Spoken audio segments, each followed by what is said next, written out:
Everybody, today is July 19th, 2021, and this is another update video on the home. So, as y'all probably remember, I did a tour of the single wide on its last night with power. I think it's about time I do a tour of the double wide on its first night with power. It ain't quite dark out just yet, but we're getting pretty close. Power was connected this morning, and I started trying circuits this evening when I got off work. And the neighbor's out on his straight pipe go-kart, so kind of loud. So you guys, this is just incredible. Seeing this place with power, seeing the lights on, it feels like it comes to life.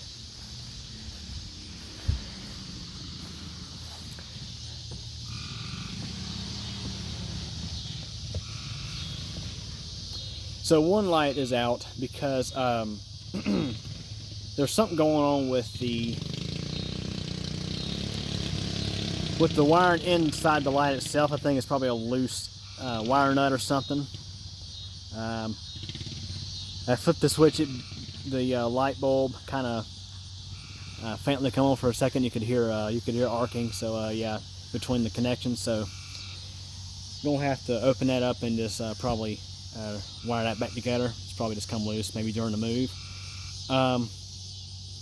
Not sure about this float lamp here though. I'm not sure if it works. The one on the front couldn't get it to work just yet. It might be a light switch inside the home, probably at the front door. Like I say, I just had the power turned on. I just started turning breakers on about half hour ago. So I'm still learning this place as far as what every little light switch does.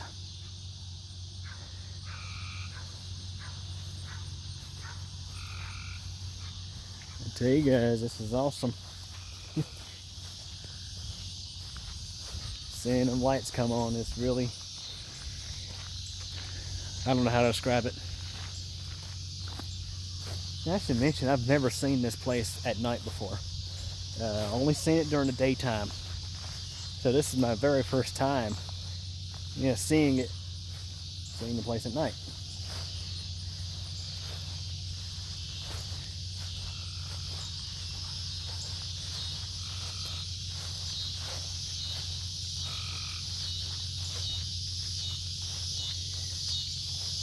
You can see they set the electric meter in the meter base and hooked up to the transformer out there. The single wire used to be fed off that transformer over there. And as you may remember, its service came in through overhead through the back, and they come off this transformer, went underground through this meter box. Okay, so I think it's about time we go inside and show you around.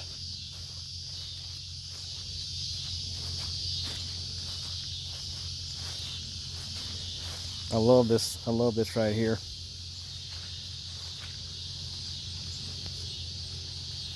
Yeah, I'm gonna have to figure out the floodlights. Might be a certain switch. I know that receptacle there is switched off of one of these, and all four of these are switched on.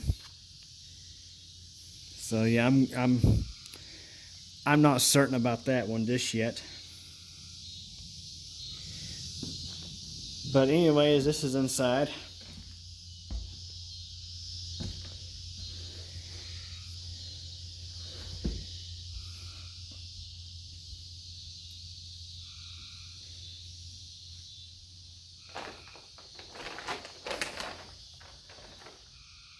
Here's the dining room. Look into the kitchen. This kitchen is not very bright at all. It needs one of them in here.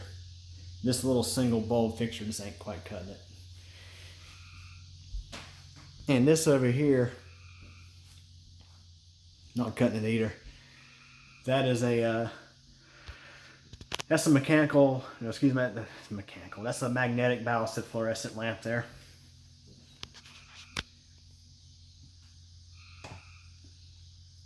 And to make matters worse, for some unforeseen reason, they painted this right here. Why would anyone do that? It's beyond me. So I'll definitely have to get that replaced. Yeah, they sell the material at Lowe's, and I could have to get some and carefully cut it to size. Not as easy as you may think. And that should definitely brighten it up. And of course, I could do a number of things here. I could convert that to an LED fixture, or I could convert it to a preheat fluorescent, since I know Andrew Ream's Deal Deucey in the elevator community, he loves preheat fluorescent lamps. Microwave's got power. The stove does as well. Here's the laundry room.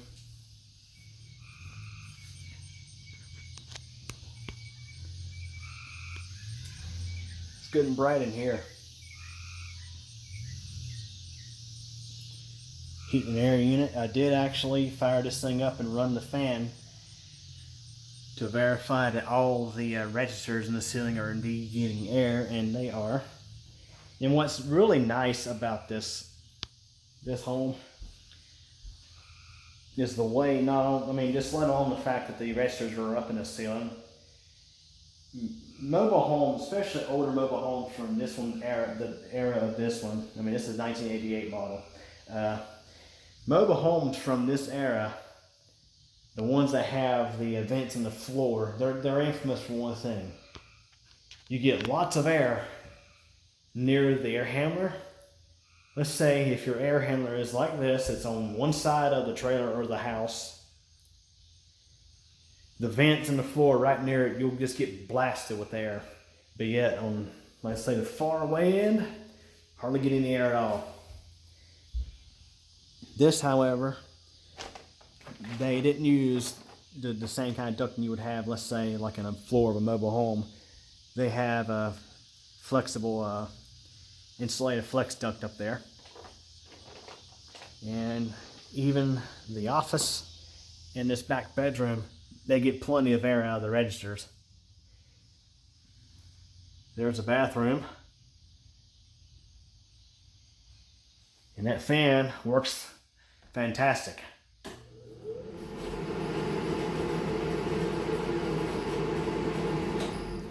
It's just like the one that was in the single wide, the high CFM. It does need a light bulb though. There is a light bulb up inside there. It probably needs to be changed.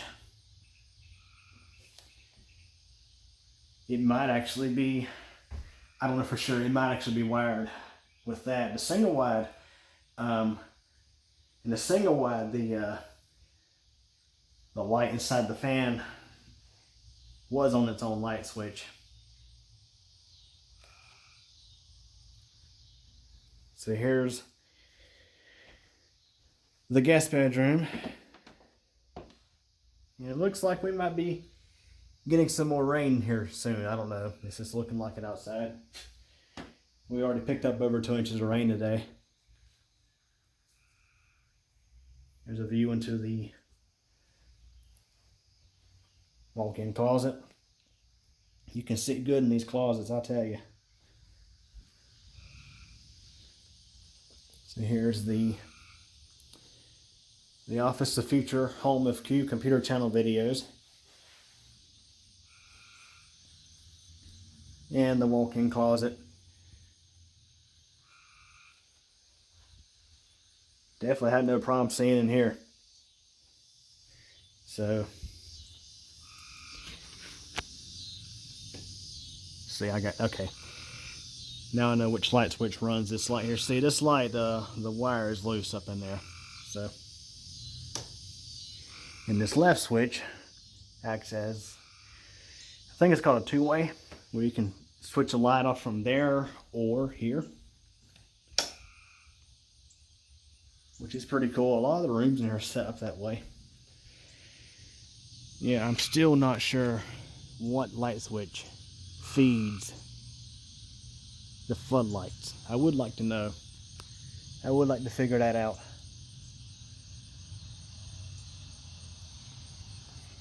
I think I will eventually.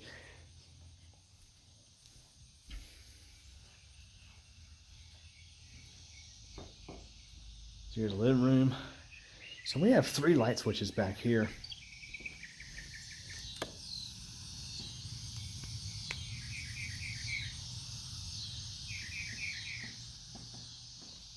And that one, this one here might actually, no, this outlet is also switched.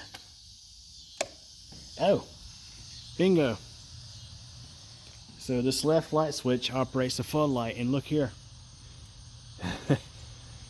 Lights up out there in the building. I could play basketball at night again.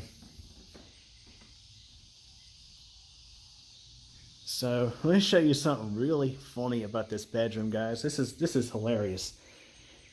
So we're in the bedroom, and okay, we shut this door. I gotta figure out why it's not shutting. So we shut the door. All right. That light switch operates the outdoor fixture. This one, let's see. Not sure what it does, and that outlet might be switched. But you see this light's not shutting off. And oh, look here. Okay, you think, oh, light switch. Oh, no, it's a blank. It's just a cover. The light switch for this room. And light sensor. Do you think this is a motion sensor? Now, what is up with that? Let me turn that back on. Ceiling fan was going, get some air through here. It's kind of warm in here. I'm gonna have to look into that. It's probably the wiring for this light is probably like right inside here. Take this off here, and I could switch that around to here. I mean, my best guess, you think about, okay, this light, this door, you know where this door stops, it blocks the light switch.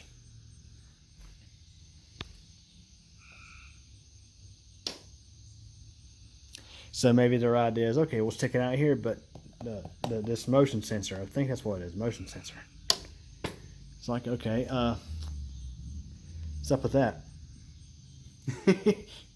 That's something I'll have to figure out, but it's not high on the priority list.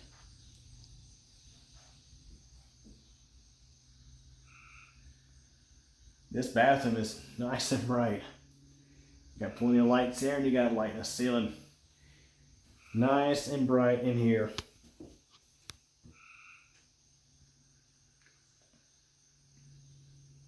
That definitely wake you up first thing in the morning. And guys, I found out this closet right here, this used to be a stall shower. They took the shower out and put this closet here. Someday I may end up reversing that and putting a shower back in here.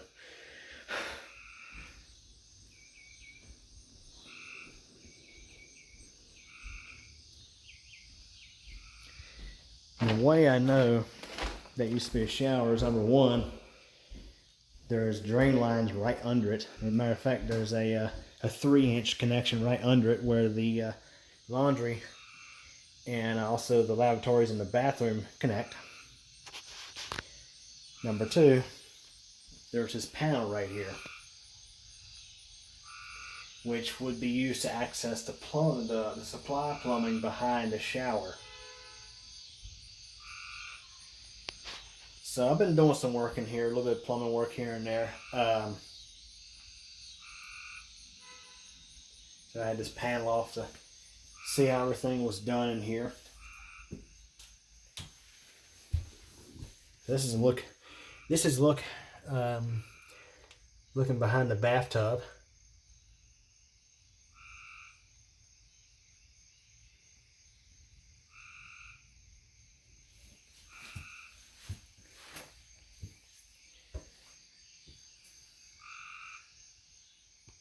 Definitely looking nice in here. Now this front, I'm trying to tell if that's on. It's still not on, but let me walk outside again. Or I'll walk out when I'm finished with the video. See if I can get it to come on. Now there's a second light switch there that does not feed the light. It actually feeds the, it powers the disposal and the sink.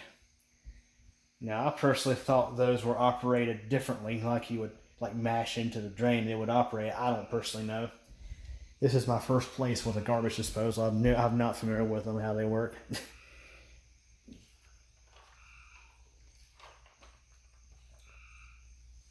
Yeah, this place, it has light switches all over. Like I can switch the light off there and turn it back on over there. Same here.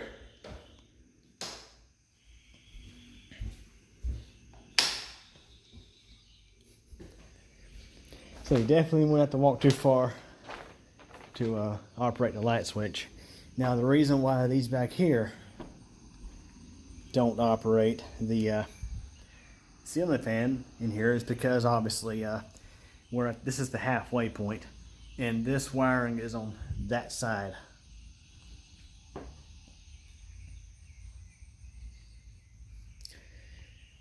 So I've been doing some plumbing work. I've got to get this drain fixed here. It was leaking around the tub. So I'm going to do that, and also I'm going to install an overflow since it's got a spot right there for it. I already got the stuff to do it. And you can see I was talking about earlier that access behind the shower. We have access behind this tub here. And the reason why that plate in the laundry room that wall plate in the laundry room was so big is because this bathroom here used to have like a jacuzzi tub. And there's something else I think I should mention. We also have running water. So the supply plumbing is pretty much done. And me and my cousin went through it and fixed a couple of spots where we had some leaks. Like right there, above the water heater. This outlet was yeah, it was bad looking and it was dripping.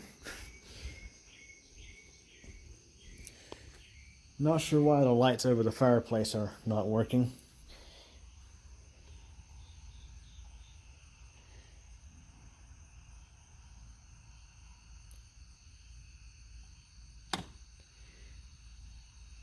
Yeah, I can't get them to work. I mean, that outlet there has got power. I can see a little bit of light inside that CO monitor. Now, sometimes the fireplace, the fan in the fireplace is sometimes operated off of its own switch.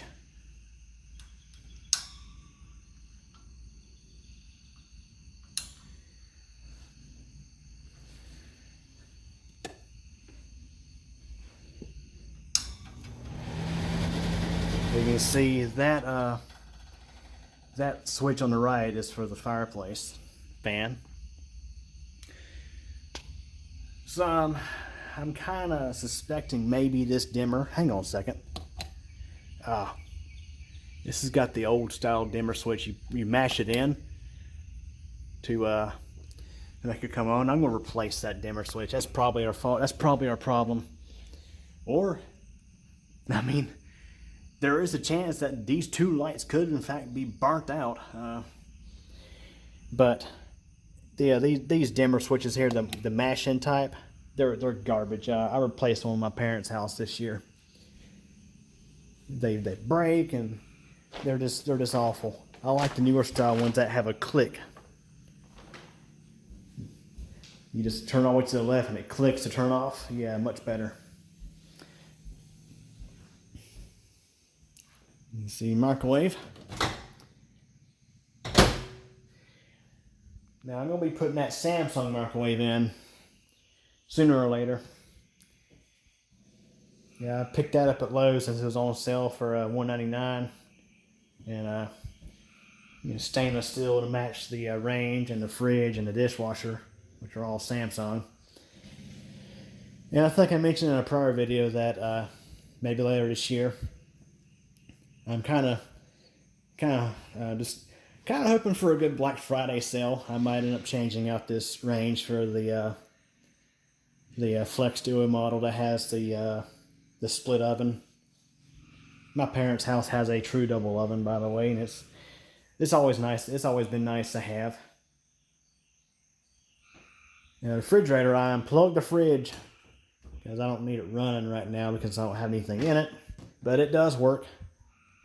And it is still a little cool in the freezer part because like I said, I had it running for about, I don't know, 15-20 minutes or so. I'm going to tell you guys, this is the quietest refrigerator I've ever heard. You barely can hear this thing running when it's running. Like, you have to actually get like right next to it to hear it running. It's really, really quiet. I have to give Samsung credit for making a quiet refrigerator, because yeah, they did it there. Because I tell you, the Frigidaire fridge in my single wide, you could definitely hear it, and it wasn't that old either. It was a 2013 model. But I tell you guys, this is just so cool seeing this place with power.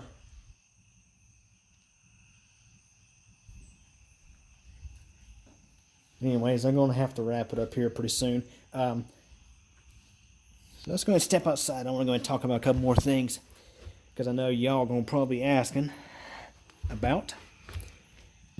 So, next thing on my list, or soon to be on my list, is, because I'm still working on plumbing and stuff, but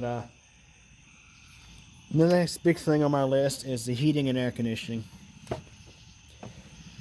So, this system has a split system with a heat pump, and of course, to move the home, they had to separate the heat pump from the house. They had to do what's called a pull down and then cut the line. So got to have heat and air guy come out with a install, put the unit back, install a line set, that good stuff.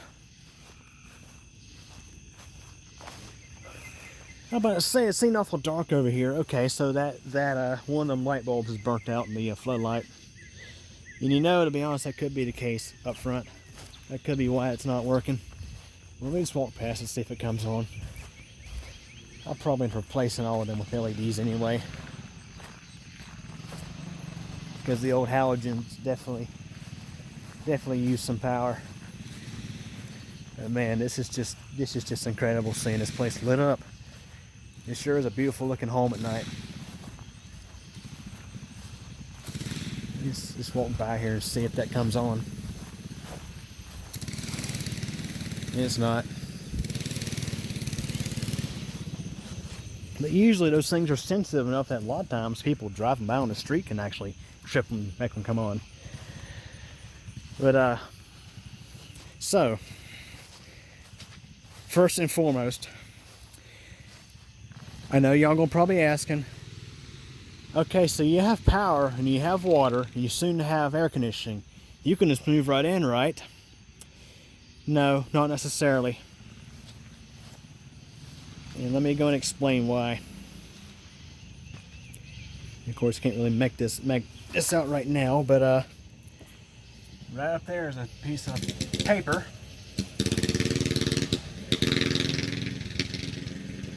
You can see it says temporary utilities. No occupancy allowed. See, I can't actually live in this place until everything is done and the certificate of occupancy is issued.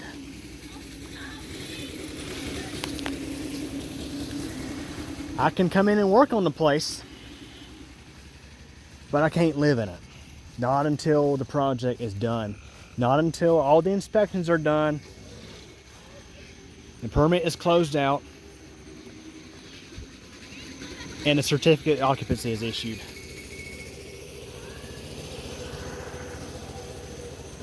So that's probably the biggest that's probably the biggest misunderstanding I think some people may have is, you know, there's a whole legal process behind this. Just because I do have electricity here, and just you know, even though I do have power here, even though I do have water here, and soon to have air conditioning, even though I could technically live in the place, I can't do it yet. Number two, y'all may be wondering, and I know because I've been asked this a lot, is when are you gonna be done? When are you gonna be moving in? And honestly, I can't give it a concrete date. It's funny, back in April, when this really first got going, I used to be like, oh, I'll be able to move in by June. Well, you know, we thought things would go by faster, but it's just, we've had so much going on this summer. I mean, had a death in the family, also had a death of a close friend who was like family to me. So 2 deaths. And also just getting everybody lined up and just going through general hurdles. Like, for example, with the electricity. Honestly, I think I should have had power like a week ago. But the county didn't really make it clear that I had to file for what's called temporary utilities, more or less, to have electricity before the final CO is issued. No, that wasn't really made clear to me. So that's why I'm just now getting my power turned on. So, oh yeah, I should mention another thing that's got to be taken care of is back here on the back of the home. I think I've mentioned it in a previous update. Got to have that 4x6 back there, that 2x6 back there replaced, which my cousin plans to assist me with.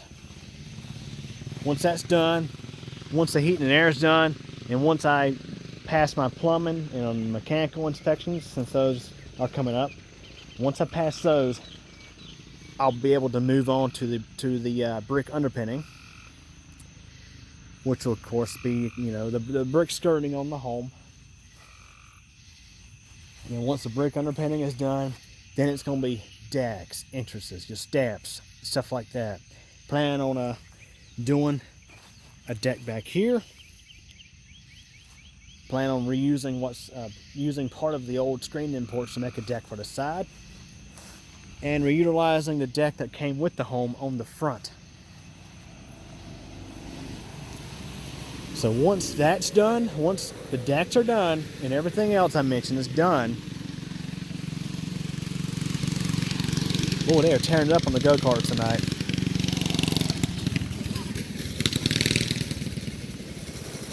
So once all this is done,